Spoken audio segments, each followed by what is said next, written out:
കാര്യം വെച്ചല്ലേ എന്തൊക്കെ ചെറുപ്പത്തിലൊരു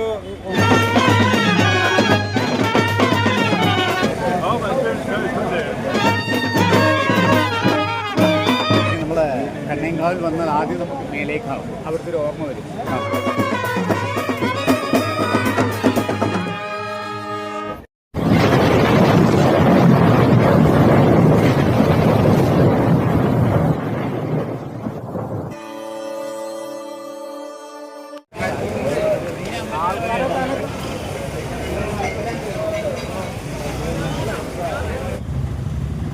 പൂരാണ് മക്കളത്, പൂരം കണ്ണേങ്കാവ് പൂരാണ്. പൂരത്തിന് തലേന്ന് വാണം കാണാൻ വന്നിട്ടുള്ള ആൾക്കാരെ തിരക്കാണി കാണണം. അപ്പൊ പൂരം എന്താവും? മൂക്കുതല ഭഗവതി ക്ഷേത്രം തലേ ദിവസം വാണം കാണാനുള്ള ആൾക്കാരെ തിരക്കാൻ പറ്റും.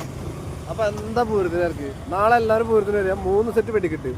ഒരു സെറ്റ് വെടിക്കെട്ടിന്റെ പൈസ പറഞ്ഞ 28 ലക്ഷം ഉറുപ്പ്യാണ്. അതെ, മറക്കണ്ട. അങ്ങനെ 3 സെറ്റ്.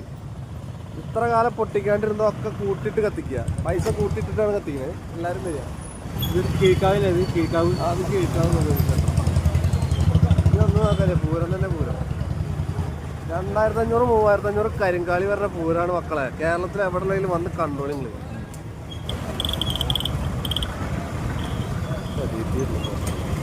ഇതാണ് പൂരപ്പുറമ്പ്. എന്താണ് കണ്ടോളി മക്കളെ, പൂരപ്പുറമ്പ് കണ്ടോളി.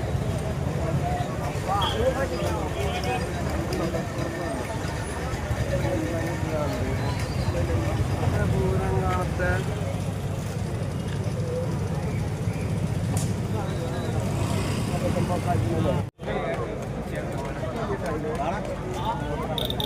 ഇതൊക്കെയല്ലേ ബിനീഷൊക്കെ വിഷ്ണു എടുത്തു.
അടിപൊളിയാണല്ലേ? ഏതാണ്ട് പൂരം പ്രാവശ്യം അടിപൊളിയല്ലേ? പിന്നെ അടിപൊളിയായിട്ട് തുടങ്ങും. കണ്ണാങ്കാവിൽ വന്നു നോക്കുമ്പോ എന്താ നിങ്ങൾക്ക് തോന്നിയത് ഈ കച്ചവടത്തിന്റെ ഈ സംഭവം? നാട്ടുകാരെല്ലാരും സഹകരണം അടിപൊളിയല്ലേ?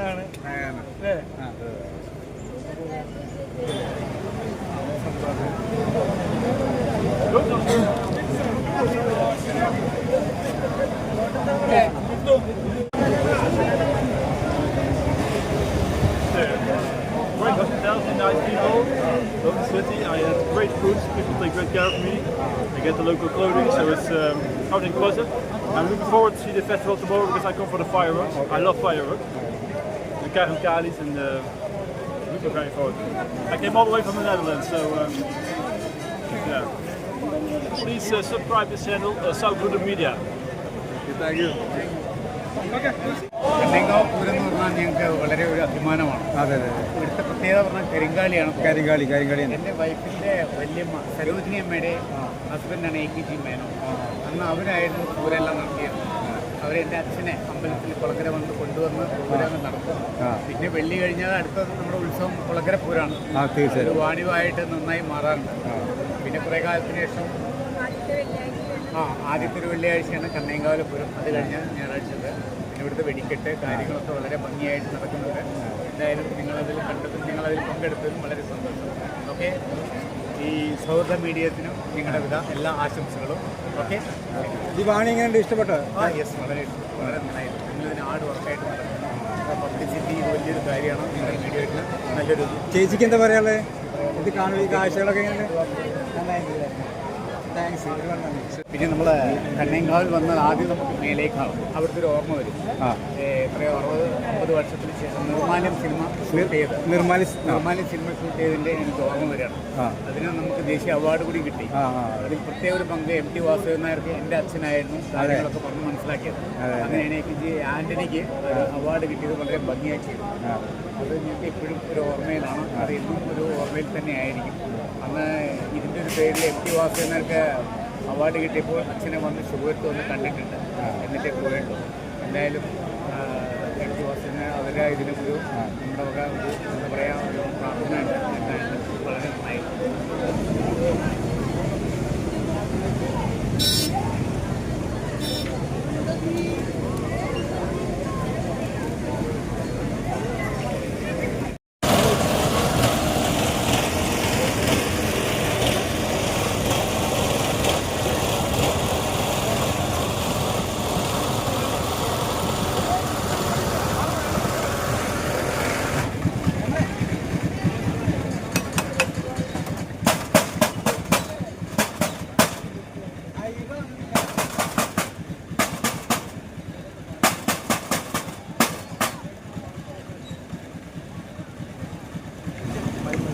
വാണി സൂപ്പറാണ്, എല്ലാ വർഷവും വരാറുണ്ട്.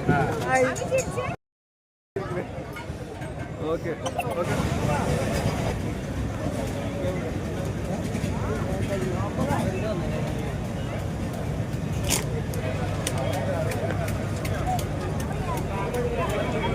വാണിയത്തെക്കുറിച്ച് പറയുകയാണെങ്കിൽ വർഷങ്ങൾക്ക് മുമ്പേ നമ്മുടെ അവിടെ തുടങ്ങിയതാണ് ഈ വാണിയത്തിൻ്റെ പൂരത്തിന് വേണ്ടിയിട്ട്. ആദ്യകാലങ്ങളിൽ അത് നമുക്ക് ആവശ്യ വസ്തുക്കളായ ചട്ടികൾ അങ്ങനെയുള്ള കാര്യങ്ങളൊക്കെ ഉണ്ടായിരുന്നു. ഇപ്പൊ കാലക്രമേണ മാറുന്നതിനനുസരിച്ച് പുതിയ ഒരുപാട് ഐറ്റംസുകളവിടെ വന്നിട്ടുണ്ട്. സത്യം പറഞ്ഞാൽ ഇവിടെ ഒരു പൂരത്തിന്റെ ചെറു പൂരം തന്നെയാണ് അവിടെ വാണിയപ്പുറത്ത്.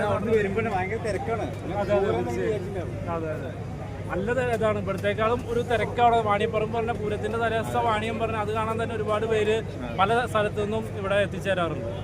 അല്ല, വാണിയപ്പറമ്പ് എന്ന് പറയുന്നത് ഒരു നമ്മളൊരു പാടം ഒന്നെന്നൊക്കെ പറഞ്ഞാൽ സ്ഥല സൗകര്യങ്ങളിലൊക്കെ ഒരു സ്ഥലമായിരുന്നു. അവിടെ നമ്മൾ പ്രവാസികളായാലും ശരി എല്ലാവരും ഒത്തുകൂടുന്ന സ്ഥലം. പ്രവാസികൾ ഇപ്പൊ നിങ്ങൾക്ക് ഇവിടെ നോക്കിയാൽ തന്നെ കാണാം, ഒരു 99% പ്രവാസികളോട് വന്നിട്ടുണ്ടോ? തീർച്ചയായിട്ടും. ഈ സൗഹൃദ കൂട്ടായ്മ ഉണ്ടാവുന്നത് ഇവിടെയാണ്. ഈ ക്ഷേത്രത്തിന്റെ കണ്ണേങ്കാവ് പൂരം, ഈ ക്ഷേത്രത്തിന്റെ മുറ്റത്താണ് ഈ സൗഹൃദ കൂട്ടായ്മ ഉണ്ടാവുന്നത്. ഇവിടെ ജാതിയില്ല, മതമില്ല, പാർട്ടിയില്ല, ചിഹ്നങ്ങളില്ല, ഒരു ഇതുമില്ല. എല്ലാ സൗഹൃദം, ഹിന്ദു ഉണ്ടാവും, മുസ്ലിം ഉണ്ടാവും, ക്രിസ്ത്യൻ ഉണ്ടാവും, എല്ലാവരും ഉണ്ടാവും. എല്ലാവരും ഇതും ഇവിടെ ഐക്യമായിട്ട് നമ്മൾ കൊണ്ടാടുകയാണ്. മുപ്പതലക്കാട് ദേശീയോത്സവം തന്നെയാണ്. മുപ്പതലക്കാട് ദേശീയോത്സവമാണ് കണ്ണേങ്കാവ് പൂരമാണ്. കണ്ണേങ്കാവ് പൂരം ചേച്ചിക്ക് കൂടുതൽ എന്താ പറയാണ്ട് തോന്നുന്നു? എന്ത് താങ്കളുടെ പേര്? പേര് ഉണ്ണികൃഷ്ണൻ. എന്താണ് വാണിജ്യത്തിനെ കുറിച്ചിട്ട് എന്താ പറയുക? ഇതൊരു സാമൂഹ്യ പ്രവർത്തകനാണ്. അതെ, എങ്ങനെ ഒരു സാമൂഹ്യ പ്രവർത്തകനാണ്, സർവീസിലുള്ള ഒരാളും കൂടിയാണ്. അതെ അല്ലേ. അപ്പോൾ വാണി എന്ന് പറഞ്ഞാൽ ഞങ്ങളൊക്കെ ചെറുപ്പത്തിലേ ഈ പതിരുവാണിപ്പം എന്നാ പറയാം. അങ്ങനെ, അതായത് ഈ നെല്ല് കൊടുത്തിട്ട് സാധനങ്ങൾ വാങ്ങുക. അതായത് അപ്പൊ അതിന് കുറെ പതിരുണ്ടാവും, കുറെ നെല്ലുണ്ടാവും, അങ്ങനെയാണ്. അപ്പോൾ അത് കൊടുത്തിട്ട് പഴയ കാലത്തെ കാർഷിക ഉപകരണങ്ങൾ, ഉദാഹരണത്തിന് കൊട്ട, ഈ കയറ്, തുമ്പി, ഈ കോര, വെള്ളം നനയ്ക്കാനുള്ളതൊക്കെ ഒരു സാധനം കൊടുത്തു കഴിഞ്ഞാൽ അതെ, ഒരു കാർഷിക സംസ്കാരം, അതാണ് ഉദ്ദേശിക്കുന്നത്. അപ്പോൾ അതിൽ ഇതേപോലെ തന്നെ ഈ പിന്നെ കത്തി, മടാള്, വള്ളിക്കൊട്ട, പിന്നെ അങ്ങനെയുള്ള എല്ലാ സാധനങ്ങളും, ഒരു വീട്ടിലേക്ക് ആവശ്യമുള്ള ചിരവ, പിന്നെ ചൂല്, മുറം, എല്ലാ സാധനങ്ങളും പണ്ട് അവിടുന്ന് മേടിച്ചിരുന്നു. അപ്പോൾ രണ്ട് കാര്യമാണ്. ഒന്ന്, നമ്മൾ കൃഷി ചെയ്തുണ്ടാക്കുന്ന ആളുകൾക്ക് അതൊരു വലിയൊരു അനുഗ്രഹമാണ്. പൈസ ഇല്ലെങ്കിലും ഇത് കൊടുത്തു കഴിഞ്ഞാൽ സാധനം കിട്ടും. പക്ഷെ ഇന്നിപ്പോൾ കാലങ്ങൾ മാറി. ഇന്നിപ്പോൾ ആർക്കും കൃഷി ചെയ്യണമെങ്കിലും കൂടി എല്ലാം നമ്മുടെ കേരളത്തിന് പുറത്തുള്ള ആളുകളാണ് അതെ കൃഷി ചെയ്യണം. അപ്പോൾ അങ്ങനെയുള്ളൊരു ഇതാണ്. ഇപ്പോൾ പൈസ കൊടുത്തിട്ട് തന്നെയാണ് കാര്യങ്ങൾ ചെയ്യണം. ഇപ്പോൾ നെല്ലും പതിരൊന്നും എടുക്കണില്ല. കാരണം അപ്പോൾ നെല്ലൊക്കെ എടുക്കേണ്ട വേറെ സൊസൈറ്റികളും മറ്റുള്ള ആൾക്കാരൊക്കെ ആണ്. അപ്പോൾ അങ്ങനെയുള്ള സംവിധാനങ്ങളൊന്നും അന്ന് ഇല്ലാത്തതുകൊണ്ട് അങ്ങനെ ഒരു കാര്യങ്ങൾ ചെയ്യുന്നത്. അപ്പോൾ പതിരുവാണിപ്പം എന്നുള്ള നിലയ്ക്കാണ് പിന്നെ ഇത് തുടങ്ങിയത്. പിന്നീട് അതിപ്പോൾ എന്തോ അറിയില്ല, പിന്നീട് അതിന് ഈ കണ്ണങ്കാവ് പൂരത്തിന് ഇപ്പോൾ സ്രാവിന് വളരെയധികം പ്രാധാന്യമാണ്. എല്ലാ വീട്ടിലും ഈ പൂരത്തോടനുബന്ധിച്ച് സ്രാവ് വാങ്ങുക എന്നുള്ള ഒരു പരിപാടിയാണ്. അപ്പോൾ ആ ഒരു പരിപാടി ആൾക്കാർ ഇത് ചെയ്യുന്നുണ്ട്. ഇന്നിപ്പോൾ നമ്മൾ പക്ഷേ പഴയ കാലത്തൊക്കെ എന്ന് പറഞ്ഞു കഴിഞ്ഞാൽ നമ്മൾ വീട്ടിലെ ആരെങ്കിലും മുതിർന്ന ആണുങ്ങളൊക്കെ പോയിട്ട് സാധനങ്ങളൊക്കെ വാങ്ങിയിരുന്നു. ഇന്നിപ്പോൾ ഞാൻ അവിടെ പോയപ്പോൾ ഒരുപാട് ഫാമിലികളാണ്, കുടുംബം ഒന്നാകെ രാത്രി അവിടെ പോകുമ്പോൾ എൻജോയ് ചെയ്യുന്ന ഒരു കാഴ്ചയാണ്. അപ്പോൾ ഒരു ദേശത്തിന്റെ ഉത്സവമാണ്. അതിന് ജാതിയോ മതമോ രാഷ്ട്രീയോ ഒന്നുമില്ല, എല്ലാം മറന്ന്, അതെ, എല്ലാം മറന്ന് ആഘോഷിക്കുക. ഇപ്പോൾ ഉദാഹരണത്തിന് ഇവിടെ കരിങ്കാളി ഉണ്ട്. ഈ കരിങ്കാളി എന്ന് പറഞ്ഞപ്പോൾ ഒരു വീട്ടിൽ നിന്ന് കരിങ്കാളി അതിൻ്റെ ഈ പൂജാ കാര്യങ്ങളോ മറ്റുള്ള കാര്യങ്ങളൊക്കെ വേണ്ടി പുറത്തിറങ്ങിയ ഒരു 20,000-25,000 രൂപ ചെലവ് വരും. അങ്ങനെ 2000-ഓളം കരിങ്കാളികൾ ഇവിടെ ഈ ഭഗവതിരെ നടക്കൽ വരുന്നുണ്ട് അന്നത്തെ നാളത്തെ ദിവസം. അപ്പോൾ അതൊന്ന് ആലോചിച്ചൊക്കെ, അപ്പോൾ എത്ര ലക്ഷം, ഇത്ര അപ്പം കോടിക്കണക്കിന് ഉറുപ്പിയാണ് മൂക്കോലക്കാർ ഈ ഒരു ഉത്സവത്തിന് വേണ്ടിയിട്ട്. നമ്മൾ പല പൂരങ്ങൾ കണ്ടിട്ടുണ്ട്, ആനപ്പൂരങ്ങളായിട്ട് കൂടുതൽ, പിന്നെ കാളവേലകളായിട്ട്. ഈ പൂരത്തിന് കൂടുതൽ കരിങ്കാളികൾ വരാനുള്ള ഒരു ഐതിഹ്യം അങ്ങനെ എന്തെങ്കിലും? ഇത് ഭദ്രകാളിയാണ് ഇവിടുത്തെ, കരിങ്കാളിക്കാണ് പ്രധാനമായിട്ട്. അതുകൊണ്ടാണ് വഴിപാട് കഴിച്ചിട്ട് ആ രീതിയിലാണ്. അപ്പൊ നമ്മൾ കാര്യസാധ്യതയ്ക്ക് വേണ്ടിയിട്ടാണ് ഈ കരിങ്കാളി. കേരളത്തിൽ ഏറ്റവും കൂടുതൽ കരിങ്കാളികൾ വരുന്ന പൂരം ആണ് കണ്ണങ്കാവ്. അത് കഴിഞ്ഞിട്ടേ വേറെ ഉള്ളൂ. അതിനടുത്ത് ഉണ്ടായിരിക്കാം, പക്ഷെ അതിന് പ്രാധാന്യം ഇവിടെയാണ്. 2500-3000 കരിങ്കാളി എന്ന് പറഞ്ഞാൽ അത്യാവശ്യമായി. അപ്പൊ അത് ഭയങ്കര ഒരു ഇതാണ്. അത് രജിസ്റ്റർ ചെയ്താൽ പറയുന്നത്, രജിസ്റ്റർ ചെയ്യാത്തത് വേറെ ഉണ്ടായിരിക്കാം. പിന്നെ മറ്റ് കലാരൂപങ്ങളൊക്കെ ഇവിടെ വരുന്നുണ്ട്. അപ്പൊ ഇതൊരു ദേശത്തിന്റെ പൂരാണ്. അതിൽ എല്ലാം മറന്നുകൊണ്ട്, ഇപ്പൊ നമ്മൾ ഗൾഫിൽ പോയ ആളുകൾ ഓണത്തിലെ പെരുന്നാളിനല്ല ഇവിടെ വരുന്നത്, ഈ ഒരു ഉത്സവത്തിനാണ് വരുന്നത്. എല്ലാവരും ഒത്തുകൂടുന്ന ഒരു മഹോത്സവമാണ്. അതെ, മഹോത്സവം. അപ്പൊ ആ ഒരു ആഘോഷം അത് ഈ ഒരു ദിവസത്തില്, പിന്നെ മകരമാസത്തിലെ 30 വെള്ളിയാഴ്ചക്ക് വേണ്ടി ഇവിടുത്തെ ജനങ്ങൾ കാത്തിരിക്കുകയാണ്. വലിയൊരു കാര്യം വെച്ചാലേ, എന്റെയൊക്കെ ചെറുപ്പത്തിൽ ഒരു 30ഓളം വർഷങ്ങൾക്ക് മുമ്പ് തന്നെ ഈ കണ്ണങ്കാവ് ക്ഷേത്ര ഉത്സവത്തിന് ഞങ്ങള് സേവാഭാരതിയുടെ ആഭിമുഖ്യത്തിൽ ഈ ദാഹജലം ഇവിടെ വരുന്ന എല്ലാവർക്കും യാതൊരു പക്ഷഭേദമില്ലാതെ എല്ലാവർക്കും ദാഹജലം വിതരണം ചെയ്യുന്ന ഒരു പരിപാടിയുണ്ട്. നേരത്തെ നമ്മൾ അവിടെയായിരുന്നു. അപ്പോൾ പിന്നെ അവിടുന്ന് പിന്നെ ഇവിടെ പൈപ്പും കാര്യങ്ങളെല്ലാം കണ്ടിട്ട് വെള്ളം കോരിയിട്ടാണ് കൊണ്ടുവരുന്നത്. ഇപ്പം നമുക്ക് പൈപ്പും സൗകര്യങ്ങളൊക്കെ ആയി. അപ്പോൾ അത് പിന്നെ എത്ര കാലങ്ങളായിട്ട് ഈ തുടർന്ന് വരുന്ന സേവാഭാരതിയാണ് ആ കാര്യങ്ങൾ ചെയ്യുന്നത്. അപ്പോൾ ഒരു സ്ഥലത്തും സാധാരണഗതിയിൽ ഇത്രയും പാരമ്പര്യമായിട്ട് വെള്ളം കൊടുക്കുന്ന, ദാഹജലം കൊടുക്കുന്ന ഒരു സംഭവമില്ല. ഇവിടെ 30-ലധികം വർഷമായിട്ട് നമ്മൾ കൊടുത്തുകൊണ്ടിരിക്കുകയാണ്. അത് സേവാഭാരതി ഇപ്പോൾ ചെയ്യുന്നത് സേവാഭാരതി നല്ല കൊടുത്തിട്ട് അത് ഗൾഫിലുള്ള ആളുകളൊക്കെ വരുന്നത് ഈ ഒരു ദിവസത്തിന് വേണ്ടിയിട്ടാണ്. അപ്പോൾ ഇതൊരു ആഘോഷമാണ്. നമ്മുടെ ഈ ക്ഷേത്രത്തിൻ്റെ ഒരു 4 കിലോമീറ്റർ ചുറ്റളവിൽ എല്ലാ ഊടുവഴികളിലും ലൈറ്റ് ഇട്ടിട്ട്, വെളിച്ചം ലൈറ്റ് ഇട്ടിട്ട് ഓരോ സബ് കമ്മിറ്റികൾ ഇതൊക്കെ ചെയ്തിരിക്കുകയാണ്. അപ്പോൾ എവിടെ പോയാലും ഇപ്പോൾ ടോർച്ചിൻ്റെ ആവശ്യമില്ല. അപ്പോൾ ആ രീതിയിലാണ് അറേഞ്ച്മെൻറ്റ് ചെയ്തത്. അപ്പോൾ എന്തായാലും ശരി, നമ്മുടെ നാടിൻ്റെ ഉത്സവമാണ്. നമുക്കൊക്കെ വളരെ ചെറുപ്പം വരെ നമ്മൾ ആഘോഷിക്കുന്നതാണ്. വളരെ സന്തോഷകരമായ ഒരു അവസ്ഥയാണ് ഉള്ളത്. അപ്പോൾ ഒരുപാട്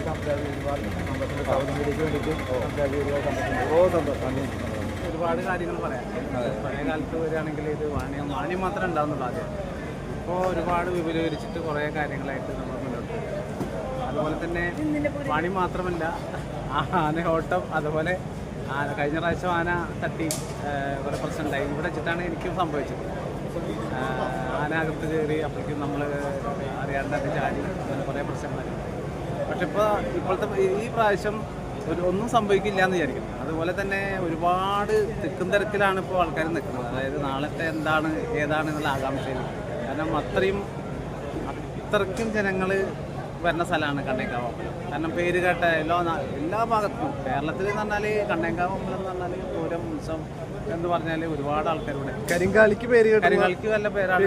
വെടിക്കെട്ട് വെടിക്കെട്ട് പറഞ്ഞാൽ 2 സെറ്റ് തലേ ദിവസം പിറ്റേ ദിവസമൊക്കെ ഉള്ള 3 സെറ്റ് നടന്നത്. അപ്പോൾ എന്തായാലും വരിക, എല്ലാവരും കണ്ടിട്ട് ഇതിനെ പറ്റി അഭിപ്രായം പറയാം. വിളിക്കാൻ നാളെ എല്ലാവരും വരിക.